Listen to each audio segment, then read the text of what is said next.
What is up, Outlap F1 Nation?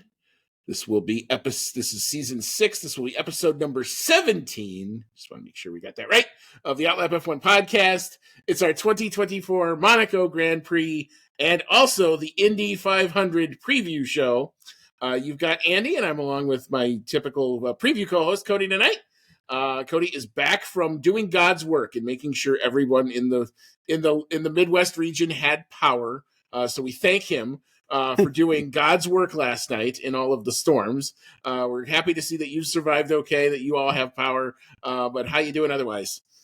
I don't know if I really did that much. I kind of just sat at the desk and did stuff. So it wasn't that glamorous. But yeah, glad the storms are done and I can come back home. And just really looking forward to the racing this weekend. I love that, Memorial Day weekend is the weekend where I can really center in and just be like, I'm going to nerd out for racing the entire weekend, and it's going to be great. I'm a big fan of the Indy 500, even though, I don't follow Indy nearly as closely as I follow Formula One. It's still fantastic, and I thoroughly enjoy watching it every year. Yeah, this is, for me, this is better than Super Bowl. I mean, and I am a major league football fan, but I like this Sunday, especially when it all kind of works, because Monaco ends, the podium ends, the post-race sound, pretty much put it in the can, and then right into Indy preview, and then Indy wraps up, and then if you still want to go, you could, do the Kyle Larson bit and get on a plane and go to Charlotte and watch 600 miles of that if you really want to, too. But by usually the end of the night, I'm probably a little bit tired of an engine noise, but that's okay. 13 hours is more than enough. I think I'm usually good by then. But anyway, we'll get into all of that in just a little bit. But if you found our show, welcome along. You can find us at Outlap F1 Podcast is the handle, and you can find us on, I think it's actually been officially renamed X.com now. I hate to say it, but Yes, whatever's left of Twitter, Instagram, Discord, Reddit, and of course YouTube. Again, at Outlap F1 Podcast is the handle for all those places. If you happen to be watching us on YouTube and you like what you're seeing and you enjoy what you're hearing, you can do what we call a smash the subscribe button, as they say, or you can leave us a like on YouTube. And if you're on your favorite podcasting app, you can give us a 5-star review. All that does, just in case, to kind of pull the curtain back, what all that does helps us just come up a little bit better in search results. People trying to find content like ours, it helps us come up a little bit better with that. So we would appreciate the support if you'd like to do that. You can email the show, as always, chatnow@outlapf1.com. Continued thanks to all of our monetary supporters who continue to support the show. Thanks so much to Dean Warwick, Yuri Dolchester, Paul Weaver, Quentin Warden, Kevin Kelly, Regan Stanzik, Timothy Brown, and of course, Jonathan Scott. If you'd like to become a member of the hashtag Outlap F1 Nation, get a shout out every day, every episode that we go and do a recording on. You can visit our anchor page, $5. We get a notification that you would like to help support the show, and we will shout you out for it. So we would be most appreciative of that. Where does that money go to? It goes into two things. One, either upgrading equipment we already do have, or two, buying new equipment that maybe we don't realize that we necessarily need, but it'll make the show better. So that's kind of where it all goes. It also goes to make sure, our recording platform gets their bill paid and paid on time. And, our, push out program does its thing and all that other good stuff. So we appreciate any support you would like to give us. Last thing, you can check out the good folks at Manscaped. For their product line, you can get 20% off and free shipping with our code OUTLAP. That's OUTLAP, all one word. All right. Before we hop into our news and the Monaco GP and the Indy 500, wanted to kind of give a bit of an update on the fact that you probably noticed it's probably been the Cody and Andy show in the last few weeks. And actually, the situation is, Deanna has taken a job that will cause her to leave the U.S., and she's going to go living abroad. She's going to go on an amazing adventure with all of that. It's something that I know she's wanted for a very long time. She's worked very hard to get this opportunity. So the fact of the matter is, whenever you pick up and move, not only across into a new city, but into a new country like she's about to do, her new normal is going to be all over the place for the next little bit. So we're going to make sure that she's got the time and the space and all that in order to get acclimated into her new space, the natural conclusion of that is she's not going to be on for sure the rest of this season, if probably, and probably not in a recurring role moving forward. So, I'm personally nothing but happy for her that she gets this lovely opportunity in order to go do what she wants to go do. I'm a twinge sad that we're not going to have her expertise, the dry wit, the quick lines, and the sarcasm, and the making fun of Ferrari that she brings to the show. We will always have a lot of moments, both in real life and on the podcast. Getting lost in Nashville the first time we ever met was probably a new experience for all of us, not supposed race experts getting completely lost in the Nashville paddock. But, all of us being able to be at COTA last year, that was an amazing moment. So, getting a chance to meet her dad and some of her family as well. So, all good things.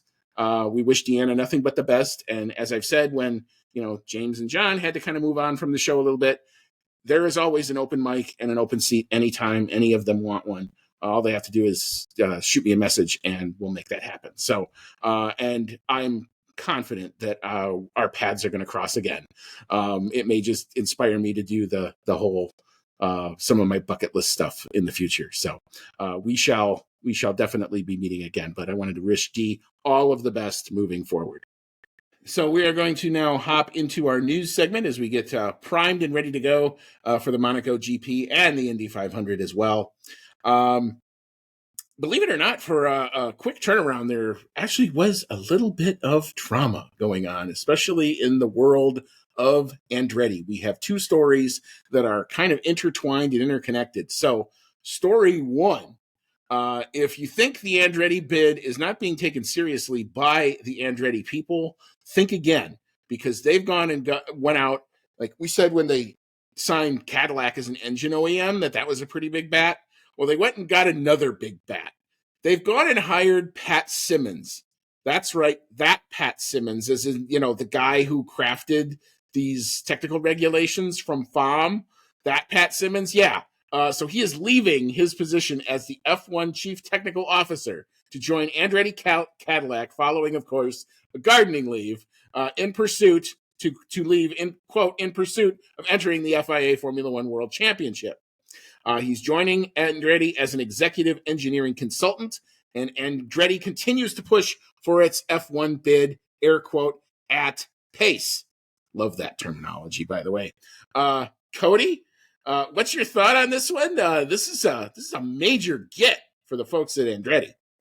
It is a major get. I think it's really exciting that they're poaching people from the FIA Formula One at this point. And it continues to show, as they have continued to do when they get roadblocked at every step of the way, that Andretti's not ready to give up, that they are willing to keep putting in the time and the effort and keep putting on personnel, because they think that they're going to get into Formula One at some point in the not too distant future. And I think that's great, because a lot of us are hoping that they are going to get into Formula One in the not too distant future. And they want to be as ready as they can be when that time comes. Heard lots and lots of rumors about, and I think we're going to get to something that actually happened in a minute here, as far as keeping them out of Formula One. But I don't know. I think it's a really good thing that they're keeping up with their pace to get into Formula One. Yeah, I mean, they've continued. They have not announced any plans to lay any of the staff that they've hired from these other teams off. They continue to prep as though they're going to be there, and they very well might be. But the other side of that coin, now, two other developments have happened. One, we've already talked kind of about how the letter that they got from the U.S. Congress, which is in our system of government, we have two houses. We have the House of Representatives, which is kind of the equivalent of in the UK, the House of Commons. And then we have the US Senate, which is the equivalent in the UK of the House of Lords. So now the US Senate has sent letters to FOM saying they'd like to have people come in and find out what the deal is, explain yourself, and why this is not against any of the US antitrust laws. The other side of this, now in relation to that, all that happened, of course, during the Miami Grand Prix weekend. So this is a report that has come out from NBC News. So this is a big boy media organization. It's actually from a senior political reporter by the name of Sahil Kapoor, who, according to his byline, is a senior national political reporter for NBC News.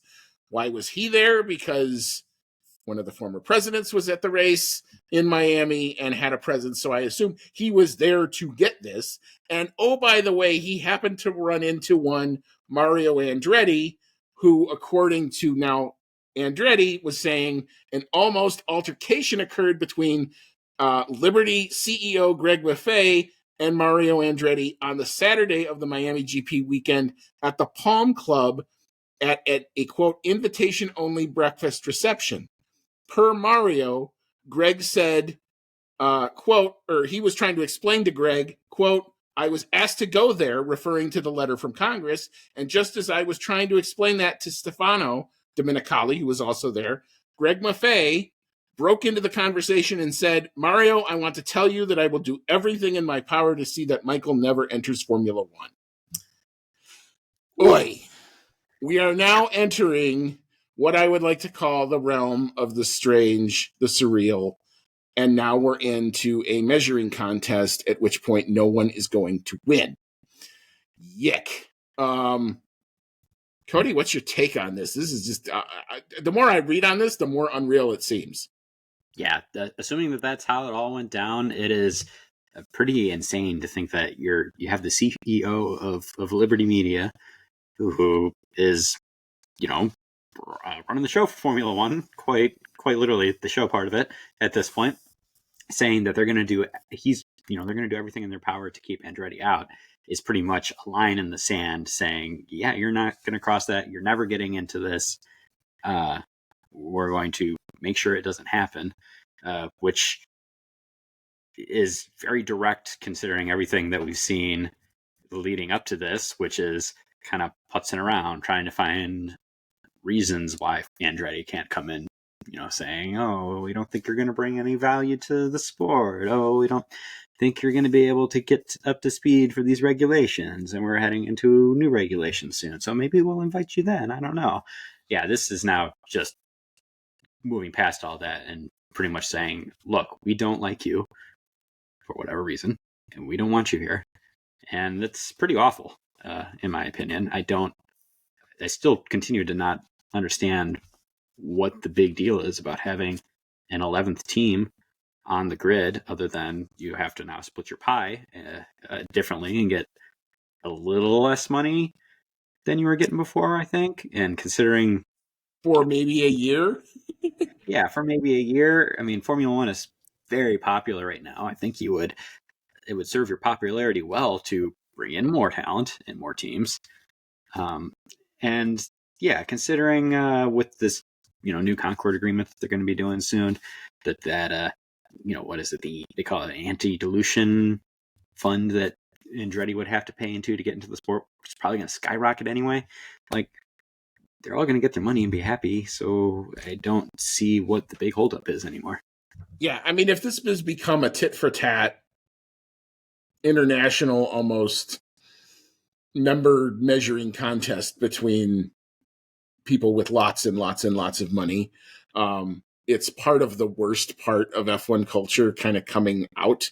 It's the part that, we all kind of accept at certain times that these things happen, but you never want to see it happen. And then but like with this, it's like, apparently, like, we need to give economic lessons now to the CEO of FOM, because, like, do you not understand that you're going to get a U.S. driver who already has a really big following in Colton Herta, who's already well respected within U.S. racing circles, and that's going to inspire U.S.-based sponsors? I mean, Gainbridge was already doing advertisement at the Miami Grand Prix.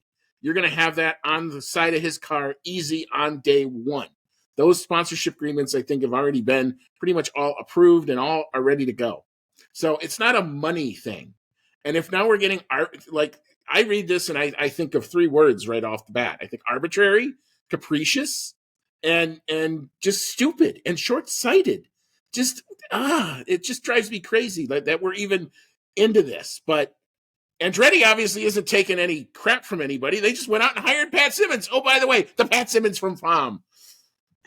It's just, it makes my head hurt. But man, oh man, oh man. We will continue to follow.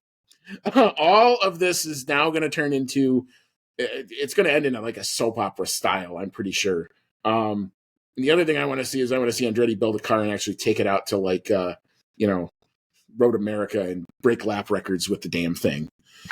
That would be sweet. Yeah. Just you wait. You may see that video at some point. So yeah, we will continue to follow all of the latest developments. Now, according to this same story, when FOM was contacted, they said, well, the conversation didn't go that way, but they're not exactly commenting. So again, what's real, what isn't, we're kind of not sure. But the fact is, this is an NBC News senior political reporter who's doing this and putting the story out there. So I have to think at least he has double checked his sources a couple times. But anyway, we will move on from there to something a little less controversial. So I think in our last preview, we talked about the idea of the rain covers that the Ferraris were testing at their Fiorano circuit. Well, nobody liked them, apparently. So F1 is going to abandon the wheel cover idea after the latest test runs at the Fiorano circuit. The spray reducing effects were marginal. And I would tend to agree from the little bit of footage that I saw, especially when one car was trying to follow the other. There was kind of like a little pocket of air where just kind of the driver's head was, but he was surrounded by water droplets. So how does that help the vision? I didn't think it really did. The FIA has vowed to continue to pursue other options to improve visibility during inclement weather. I would also suggest somebody bring Pirelli in on this and have them actually develop their wet tire. Maybe that might be a place to start. But Cody, what's your thought here?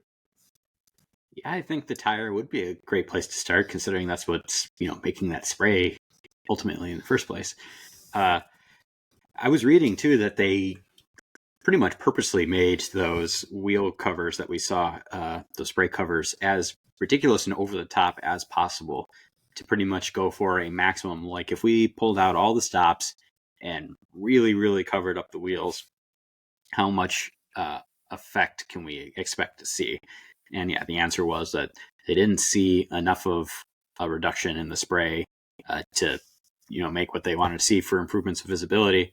And at that point, they were like, well, look, this isn't the way to go. We're going to just cut our losses and run at this point from this idea. As they said, they're still working on other ideas. So, drivers have been complaining for a while now about the issues with visibility in wet weather, and they haven't discounted that and just said we're not going to do anything about it. They're still working on it, but they're going to have to take a different approach than the wheel covers because it ain't doing it. It's not making enough of a difference.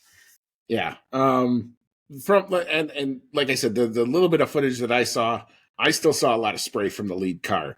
I think it comes from just looking at it. Like the fact is we're in a ground effect era. So it's literally sucking up against the ground. And if the water is on the ground, where do you think the water is going to go? It has nowhere to go but up.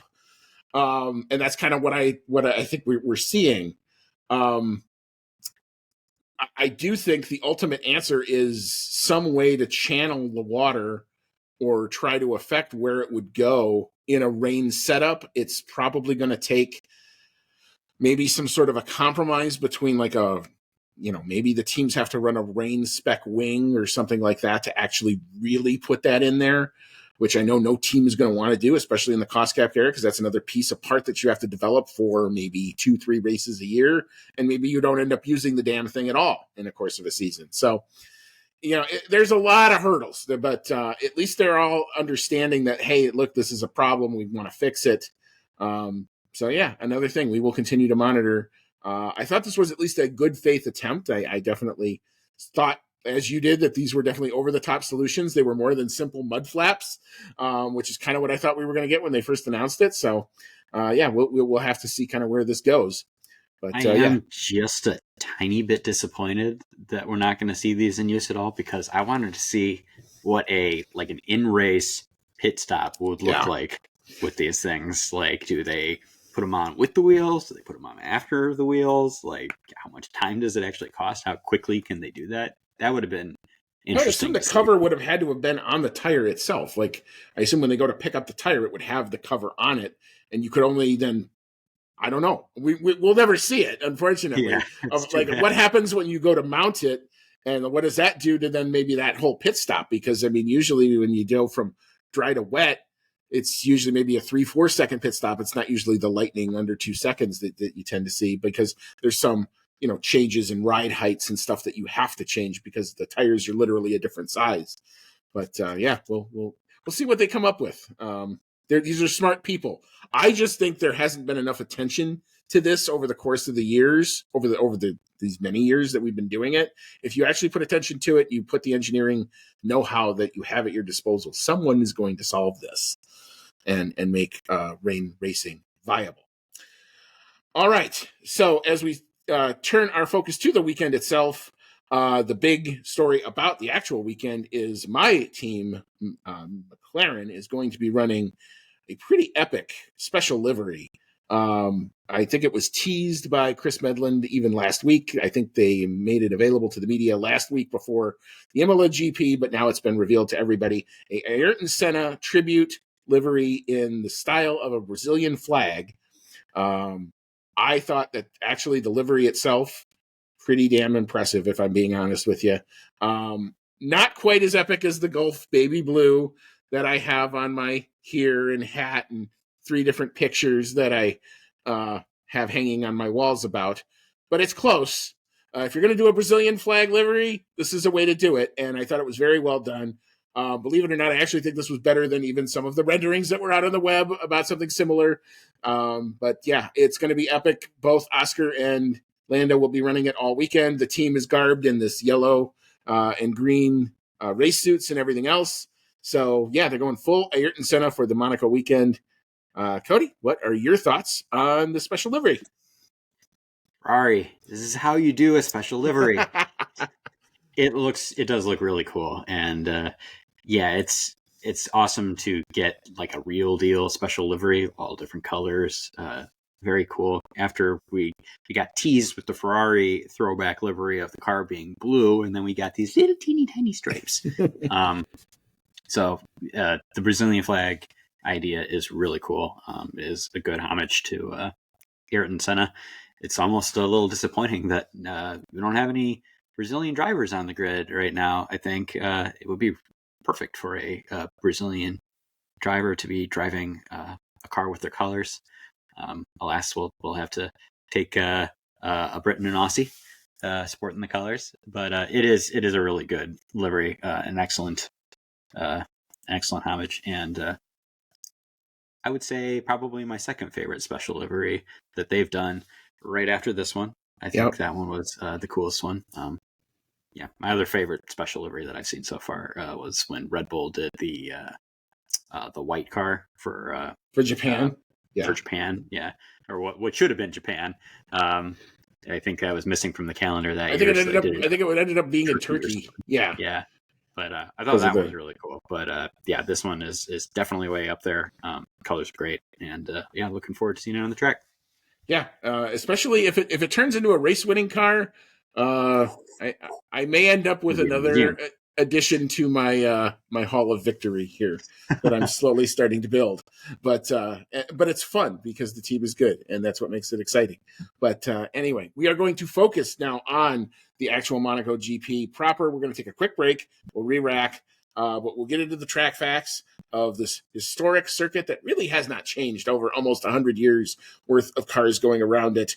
We'll talk a little bit about what the weather looks like, and then we're going to do our predictions. And these are probably the most open predictions that we've had in a long time. There are things that are different, that we always pick the same thing. We haven't done that this time. You'll want to find out who we're picking, and maybe we're smart, maybe we're stupid. The best part is we don't know. That's what's so fun about it. So come on back. We'll get into all that in just a little bit. All right, welcome back in. This is season 6. This is episode 17 of the Outlap F1 podcast. It's our 2024 Monaco and Indy 500. It's our Monaco GP and Indy 500 preview show. You've got Andy, and I'm along with Cody tonight, and we will start our actual preview of the weekend by focusing on the Monaco circuit and the track facts that are brought to us by the good folks at Pirelli Motorsport. Cody, tell us about the Circuit de Monaco. All right. This weekend, Memorial Day weekend here, we are racing around the Circuit de Monaco located in Monte Carlo in the Principality of Monaco. Teeny tiny principality on the Mediterranean, right by France. Number of laps around this thing is 78, and track length is 3.337 kilometers or 2.073 miles. It is the shortest circuit on the F1 calendar. The tire selection from Pirelli for this race is the C3, C4, and C5 compounds, which would be the softest tire compounds on offer. And the track characteristics from Pirelli are a 5 out of 5 for traction, 2 out of 5 for braking, 1 out of 5 for lateral load, 1 out of 5 for tire stress, a 5 out of 5 for track evolution, 1 out of 5 for asphalt grip, 1 out of 5 for asphalt abrasion, and a 5 out of 5 for downforce. The qualifying lap record in the current configuration of the circuit goes to Lewis Hamilton, who set that record in 2019 with a 1 minute 10.166 seconds, while the race lap record also goes to Lewis Hamilton. He set this one in 2021 with a time of 1 minute 12.909 seconds. Most wins around this circuit, and there have been many races at this circuit. Most wins goes to the late great Ayrton Senna with 6 wins at this track, followed by Graham Hill and Michael Schumacher tied with 5 wins apiece. So lots of big names here. Third place would be Alan Prost with 4 wins, and then fourth place is a four-way tie between Moss, Stewart, Rosberg, that would be Nico Rosberg, and Lewis Hamilton with 3 wins each. Most constructor wins around Monaco, it goes to McLaren with 15 wins here, so a ton of wins. Second place is Ferrari with 10, third place Mercedes with 8, fourth place Lotus, that's got to be the old Lotus, with 7. Yeah. And then fifth place is a tie between BRM and now Red Bull with 5 wins each. What's the circuit like, Andy? It is 2 things. It is incredibly narrow and totally iconic. Nelson Piquet Sr. memorably described driving around Monaco as, quote, like riding a bicycle around your living room. And that's a fair comparison. Despite that, it's a challenge that nearly all the drivers love, forcing them to put their skills on the line and rewarding millimetric accuracy. Overtaking on the streets is harder, however, with going so far as the 2003 Grand Prix witnessing a grand total of 0 overtakes. We may be on par for something like that this year with these cars. Yowza! As for the weather, and the weather already has played a part in this weekend, we're recording on Thursday night. F2 already had their first practice in a deluge, so rain can pop up out of nowhere. But as far as the weather forecast that we have, this is what we're bringing to you. It's going to be for qualifying on Saturday. A partly cloudy start, set to become cloudier and unsettled as the day progresses. Showers will develop inland in the afternoon. Does it hit the coastline? We don't know. 1 or 2 showers, possibly heavy with a light sea breeze. A high around 71. Winds will be out of the east, southeast at 5 to 10. A 40% chance of rain. As for the race on Sunday, partly sunny in the afternoon with a lower risk of rain. High around 75. Winds out of the southeast, again 5 to 10. A less than 5% chance of rain for race day. All right. All right. So, yeah, this track has not changed in almost 100-year history. That's one of the reasons we love it.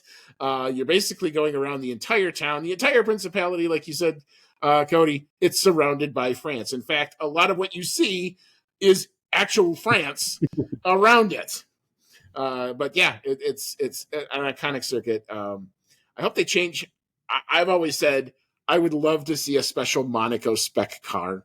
I know nobody wants to spend more money. I know we're in a cost cap era, but wouldn't that just be great to give a team like a Williams, who's foundering a bit at the back a chance to design a one-off car to go win in Monaco. Wouldn't that just be awesome? I totally agree. And I think we've actually talked about that on the show before, how, the current generation of Formula One cars is too big really for a real, real nail biter at Monaco. It's really hard to pass. It's kind of always been really hard to pass at Monaco as it is. So yeah, I don't know how you would handle it with the points. I don't know if you make it like an exhibition race at that point or something, but yeah, a spec car, same performance for everyone, something maybe with a little more pep and pizzazz than a Formula 2 car, but still smaller than what we normally go racing with, just so it's easier to pass. And yeah, I think that would be really awesome, because then you're putting it all, if it's a spec car for just this one race, you're really putting down to the talent of the drivers over the car. And yeah, you're making it more of a spectacle. So I think that would be really cool just for one race on the calendar. Yeah, I would, like I said, I would love to see it. I would tune in for sure. Car enthusiasts everywhere, I think, would also tune in as well. And it would be, people would want to see what the heck happens. Who's going to win it? Because you wouldn't know. But anyway, that having been said, even in our current formula, we have potential for a few different winners. And when is the last time we went into a Grand Prix weekend actually thinking that legitimately? And I'm not doing that to hype this up. So we will now move into our predictions. We're going to start with probably the most important prediction of the weekend, and that is the pole sitter. The 2023 pole sitter was, of course, Max Verstappen, who pulled out the pole time at the death after Fernando Alonso had laid down a gauntlet of a Q3 lap time. We thought he had it. He was 2/10 up going into the last sector, and then Max did, I'll just say it right now, a Max thing. That was just one of the most amazing third sectors I've ever seen. Watching it on the live timing, I could not believe what I was watching.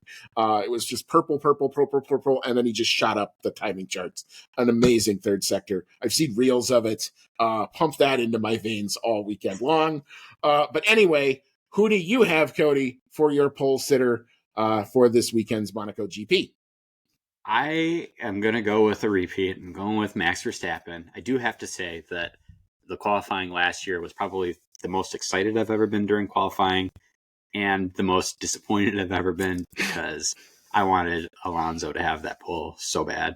It would have been the coolest thing. But yeah, unfortunately, he still has set all the poles so far this year, and I keep saying it. He's going to be my pick until he misses one. So it's going to be Max for me.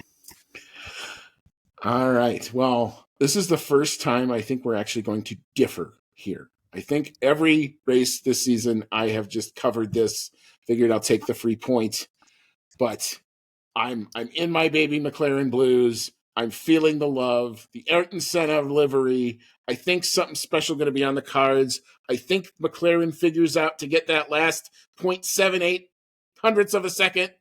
And I'm going to say Lando Norris to take pole in Monaco in an epic final Q3 lap. I even seriously debated putting Oscar Piastri here because I think they're both going to be right on it. They're going to be right on Max's heels. I am in on this qualifying session, but let's go Lando. All right. So for our lap time, last year's lap time was that epic 111.365.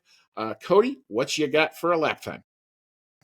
I'm going to go a tiny bit faster than last year. I'm going to go with a 1 minute 11.289. And just taking a look at our times here, we're both very close to last year's time. So this is going to be like really close to see who gets it. I don't know if we've done the thing where we actually did the same delta where you're negative one way and I'm positive delta the other way. If we've done that, that would be twice. And Lord only knows what the odds of that are. But I'm going a tad slower. You're going a tad quicker. I'm going a tad slower. I've got 111.458. So we'll have to see where this comes in. Of course, let's see if it comes in and splits us. But anyway, that would mean it was a pretty darn quick lap. And it stayed dry. All right. So now switching the gear to Sunday, the race itself. There's always a pit stop that can always throw a monkey wrench even into the pole sitter time. There are actually some, believe it or not, some places to overtake if somebody wants to do a dive bomb move. There's offs that can happen. The walls are there every lap. I guarantee you, even if there's not a lot of overtaking, it will be tense for the 90 or so minutes, if it's dry, that race usually is. So, Cody, who do you have sitting in the special box on the podium next to the Prince in Monaco? Who do you got for your race podium? My heart wants it to be Charles Leclerc. I think him finally winning in Monaco would be really cool to see. However, the brain says that it's going to be Max Verstappen again. So I got Max coming home with the win. I'm actually pretty much doing a repeat of my podium from last race, and I nailed that podium. So I think it's a good one to go with. It's Max in P1, got Lando Norris in P2, and Charles Leclerc in P3. All right, very good. Well, if I'm going to go all homer, I said I didn't want to predict Lando winning a race until I was pretty confident in it. Well, let me just put it this way. After Imola, I'm confident. That car is there. It is right. It is probably as good as Max's right now. And Red Bull hasn't looked good the last couple weekends. So if they're not completely on it, he's gettable. It's the first time I can legit say I think Max is gettable. That said, Max can still do Max thing and still pull this out. But that having been said, as I'm weighing this, again, I'm going to go full homer on me. Lando Norris to take an epic win in Monaco in the special livery. Max Verstappen to come home in P2, and Charles Leclerc to still make the podium. Ferraris aren't going anywhere. You know, this could easily be flipped over. This could be Leclerc, Norris, Verstappen. It could be any one of them. I think they are that close. But I've got Lando taking the win, followed by Max and Charles in P3. All right, so we will move into our fastest lap, and the driver, the 2023 time was set by Lewis Hamilton with a 1:15.650. Cody, what you got here for fastest lap time, and then who do you have setting it? I have Oscar Piastri setting the fastest lap, and I got him doing it with a 1:14.989. All right, very good. I like that lap time. I'm going to go, because I think this is one of those places, even the Mercedes are going to be probably in the mix and be around. I've got Lewis Hamilton taking the extra point for the fastest lap, and I've got a 1:15.269 for the lap time. All right. So, Cody, you selected the bonus picks for this round. You've got P4, P6, and P8, so I like these selections as well. I'll go first. I want to have a double McLaren podium, but I can't predict that. I can't go that homer yet. Oscar Piastri, however, is going to be there. He's going to be on gearboxes and waiting for things. He's 1/16 of a Monegas, according to his Twitter. And I'm going to say he comes home in P4. Fernando Alonso, I think even though the Astons have struggled, this is a circuit that, you know, not as car dependent necessarily as other places. So I think Alonso being Fernando will do pretty well here. I've got him coming home in P6 and P8. It's kind of like the Mercedes are just the fourth quickest car. So you got to have them around P7, P8, P6, 7, 8. So I'm going to put George Russell here. I think Lewis will probably be a little bit better. Probably a reversal of where, for the most part, they were in Imola until what I'm still not understanding is this very strange pit call to box Russell there, but whatever. I'll get over it. I had some people ask me about that on Twitter, and I still say it should have been the other way around. But anyway, I'll leave that there. All right. And for your prop bet, Cody, you selected, will we see a red flag during qualifying with the walls being as close? It's almost a Thanos thing. It's inevitable. And I hate to pick on him, but Logan Sargent is going around this racetrack. Oh, God. So yeah, we'll probably see a red flag. I hope he doesn't damage the chassis too bad. That's my honest, if I'm predicting with my head, that's probably who I would think would cause it. Could be a Haas too, could be a Kevin Magnussen, I hit the wall type situation as well. But anyway, I do think we'll see a red flag out of one of those qualifying sessions, especially if it's wet. Yeah. I agree. I do think we're going to see a red flag. It's everyone's going to be right on the limit during qualifying, and there's just not enough room to really do anything but a red flag if someone wipes out.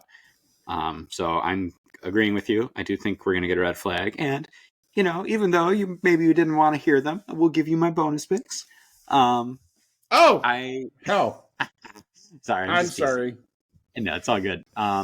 I too think Piastri is just going to miss out on the podium, so I got him slotted in for P4.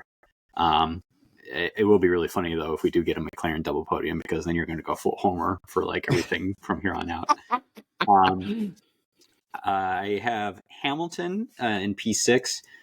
Pretty much most of your running order in this is going to be determined by qualifying, and I think that is probably where the Mercedes cars are going to slot in, is that P6, P7, kind of area there. And then I think we're going to get a really strong performance from Yuki Tsunoda this race. So I've got him making it all the way up to P8.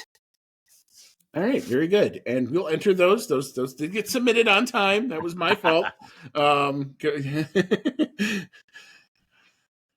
eyeballs. What can I tell you? I'm getting old in my old age here. But anyway, all right. So that's it pretty much for our Monaco preview. I love to cue this sound up because this is so epic. So now we will flip the script and we're going to talk a little IndyCar. I get my mouse to work. There we go. With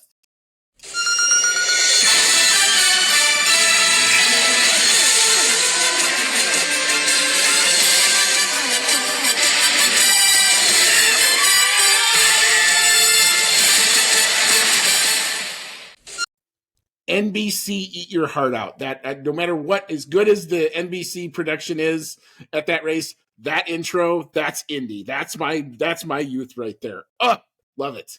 I love how you could remember what the best like NBC intro sound was to the race, and you went back and you found it for this. Oh my God. It's like as soon as I found it, I was like, oh my God, it's here. Somebody actually took it. And it sounds so good and it sounds so clean in the board. So this is what the donations go to, is stuff like this. So hey, look at it that way. So yeah, we are now going to shift gears and we're going to talk the Indy 500. It's the 108th iteration of this event. The iconic race in the heart of the USA, right in the on the outskirts of Indianapolis, in a little town, ironically enough, called Speedway, where you actually have to drive through the neighborhood to get to the circuit. It's actually really, really cool. And all of the houses in that little neighborhood are all decked out in race stuff. It's a big cookout. It's a massive party. It's awesome. I've only been to the road course race. I can only imagine what 3 times that crowd is like. The energy.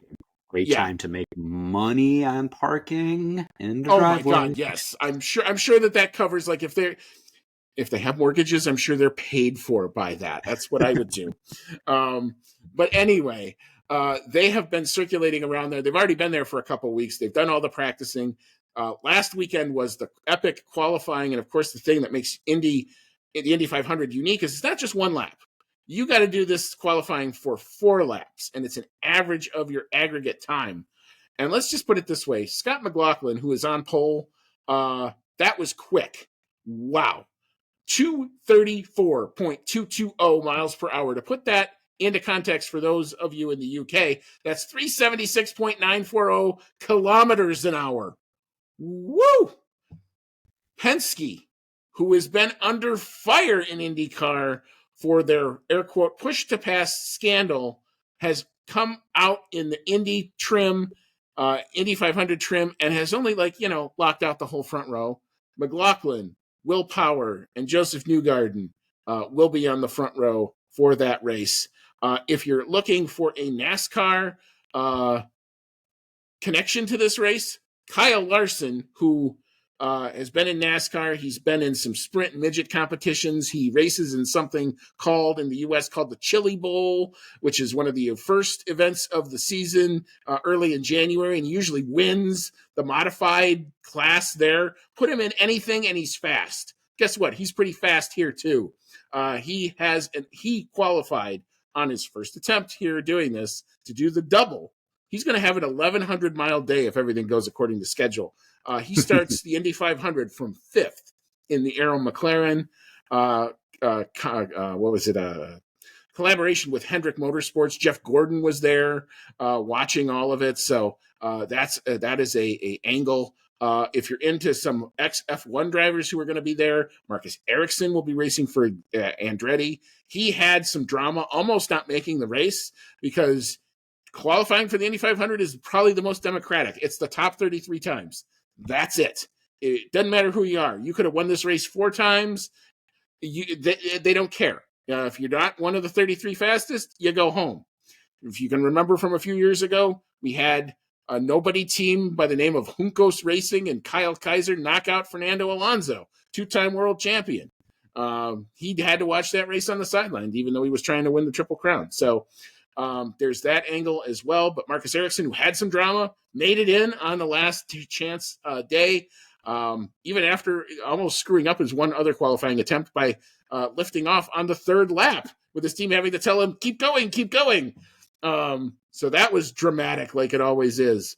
And then Spider-Man, Helio Castroneves, qualifies 20th. He's doing the drive for 5. Would be an epic 5th Indy 500 victory if he happens to do it. He's done it in that car before with Meyer Shank. Has the most previous Indy 500 starts of everybody in the field. He's been doing this 23 times. Wow, that's some mega experience. Woo! Sign me up. I'm so excited for this thing. Cody, what's your thought on all this? This is amazing stuff. Yeah, I'm very excited for this one. A lot of good stories going on here. Yeah, this Scott McLaughlin, that was a record-setting speed that he went around here. And the way that they do qualifying, like metrics for IndyCar, is a little different. They don't show you the timing of the laps for this. They give it to you as their average speed across those 4 laps, which can throw some people off a little bit. But yeah, he set that 234.220 miles per hour. That was a new record for Indy 500 qualifying. So great to see him do that. I really like the bright yellow Pennzoil car, so it was great to see him doing it in that. Yeah, I hope that we're going to put this whole Penske debacle thing, kind of behind us now. It was, cheating, and it was not great, and they received the appropriate punishment for that, which was disqualification for the cars that were, found to have gained an advantage from that. But putting that part behind us, Penske is a legend of IndyCar racing for a long time now, and he owns the track now too. So it's gotta look really good for him to have his team lock out the front row, which in IndyCar is three rows, so 3 cars on that front row. He's got his 3 cars locking out the front row for the Great American Race at now his track. Those top 3 is McLaughlin, Power, Newgarden, so huge names in the IndyCar racing scene. Of course, Power and Newgarden are both, let's see here, I think 1-time winners of the Indy 500 and 2-time champions each. And Scott McLaughlin has found a lot of success in IndyCar over the past couple of years, but his big claim to fame before coming over here was V8 supercar racing in Australia, where he was very, very successful. So it would be really awesome to see him, get the Indy 500 win as well. As far as Kyle Larson goes, there, finally got it out. I love when NASCAR drivers come and race in the Indy 500. Unfortunately, they haven't really found a whole lot of success in the past. I watched NASCAR. Tony Stewart finished 4th, I think, one time. But that is true, but I believe that was before he was even a NASCAR driver. Yeah, I think you're right. But going the other way from NASCAR to Indy seems to be a tough one. However, like you said, Kyle Larson can drive the wheels off of anything, it seems, and we got a little bit of a taste from that for qualifying, because 5th place in his first attempt in a racing series that he doesn't even race in. 5th place is fantastic, and I hope he puts on a really good show for this. I know he's driving for the Arrow McLaren team jointly with Hendricks Motorsports, so I know it's your team, so hopefully you're going to be rooting for him a little bit too. Oh yeah, I Yeah, mean, I'm all about it. I'm a big Alex Rossi fan. I just love that dude's sense of humor. I've been an Alex Rossi fan for a very long time. I love Pato Award as well. When mhm. you're talking about some of the quickest hands that I've ever seen, that dude just wrestles the car and gets lap time out of it. Sometimes even when it's not cooperating. So you've got big names: Penske Mhm. versus Arrow McLaren. The one team that's kind of struggling, at least through qualifying trim, was Chip Ganassi, who last year had Alex Palou. He did win the race that I was at, the road course race at Indy. And it looked like they were just going to step on in and keep going on the gas like they did, but they were a little bit off. The Chevys, big kind of overall speed advantage on the Hondas. The Hondas a little bit more consistent. Big problems in qualifying if you had a Chevy engine though, with something called a plenum fire, where like you're in the middle of your qualifying run and you would go to downshift one of the gears and the engine would just cut out for like 2 seconds. And that was really hurting. So the Arrow McLaren guys had a lot of drama. They had to do a couple of separate attempts, including Kyle Larson, who his first attempt, he was the first car that had the problem. But they were Hmm. able to solve it. So it looks like, kind of all systems go. We're recording this on Thursday night. Tomorrow is the last final practice, known as air quote carb day, even though they haven't used carburetors on a car in about 50 years. So they don't have a need for it, but it's a very festival atmosphere. There's a pit stop competition, which will be there. There's already been several events around the community and everything, and it's an amazing energy around that place. It is also one of, if not the best, most organized venues that I have ever been to. And I've been to a lot of them. Compare the getting lost in Nashville with the signs that made no sense to here, where everybody knows, everybody's wearing the bright yellow stuff. They're all very nice to you. They tell you where to go. Everything is clearly marked. I had to even go to the administration building to pick up my parking pass. I was really nervous about that because I'm like, well, maybe the line's going to be out the door. It's going to, take 2 hours. And a will call window was 20 minutes in and out. They had actual space to park your car. I was afraid I was going to have to get out and leave my hazards on and maybe get towed as I'm trying to pick up my parking pass. No, all good. So, I mean, they know how to run this race. The community all comes together for it. It's really cool. It's one of those things. This is another bucket list for me. I want to do a 500 run so bad at some point. I will go with you. I will happily go. All right. It's on You my heard it bucket. here first. We're gonna figure out a way to organize that, and it won't break your bank either. That's the other nice thing about it. And it's only a 2-3 hour drive away from here. Any other thoughts on Indy before we wrap up? Just that if I had to pick a winner or somebody who I'd want to win, it would be between Kyle Larson, because it would just be a big upset. Well, in some ways, it would be a big upset if he won it. But he looks like he's got a pretty good chance. And my other pick would be Helio Castroneves, because, if you've watched the show before, you'll know that I'm a big fan of the stats and seeing records get broken. And having Helio Castroneves, he's the only guy right now that's got a chance at being the only person in history with five IndyCar victories. Everyone else who's at 4 has long since retired. long since retired. So it would be really cool to see him get that. He's never won an IndyCar championship before, despite coming really close on several occasions. He's probably deserved it, but it would be cool for him to at least get this record. Yeah, if I had a sentimental pick, I'm going to give you a one-off. Ed Carpenter, who is a local Indiana guy who basically, that's all he does is this race. He's always brought really fast cars to Indy. They're always kind of in the mix. They're always annoying. And they're always there kind of at the end. I mean, that's kind of the thing. Like you run this race, you run the first 400 some miles, and that's all kind of the appetizer, because those last 100 miles, those last, 30 laps or so are crazy when everybody's just going for it. And if you're a fan of Japanese motorsport, you've got Takuma Sato, a 2-time champion of this race, going for number 3 here. So lots of good stories.